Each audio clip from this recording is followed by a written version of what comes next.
Hello મિત્રો, જય માતાજી. કેમ છો? તો બધા મજામાં? તો આજે આપણે ટ્રેક્ટરના બેડથી સા નાખતા હતા અને જોઈ લો તમે, સા આપણે હળબળ જોડેલ કમ્પ્લીટ કરીને થોડાક સા નાખી દીધા.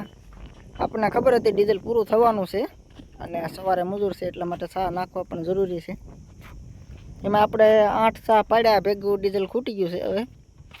હવે ડીઝલ મળતું પણ નથી અને આપણે વાડીમાં ખેતરમાં ટ્રેક્ટર પડ્યું છે. હવે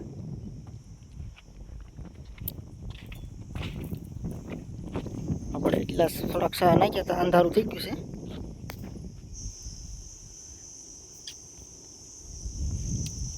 આપણું ટ્રેક્ટર અહીંયા પીડ્યું છે.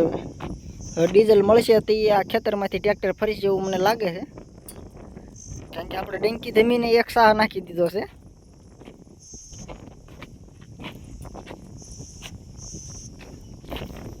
હવે તો મોદી સરકાર કરવાની છે ડીઝલ પણ મળતું નથી. મળે છે તો રાતે કેરબામાં આપે નહીં. હવે મારા ડીઝલ વગરનું ટ્રેક્ટર હેમાં લઈ જવું ને પેટ્રોલ પંપે?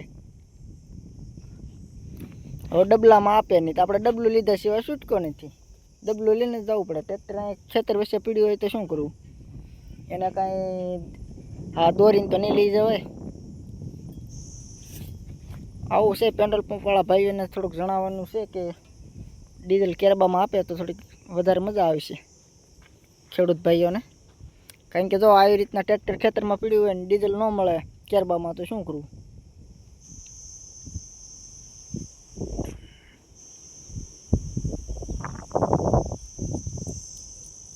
હાલો તે હવે તો આપણે અહીંયા થોડાક હેરાન થવાના છીએ. હવે એટલે આપણે જઈએ હવે ઘર બાજુ.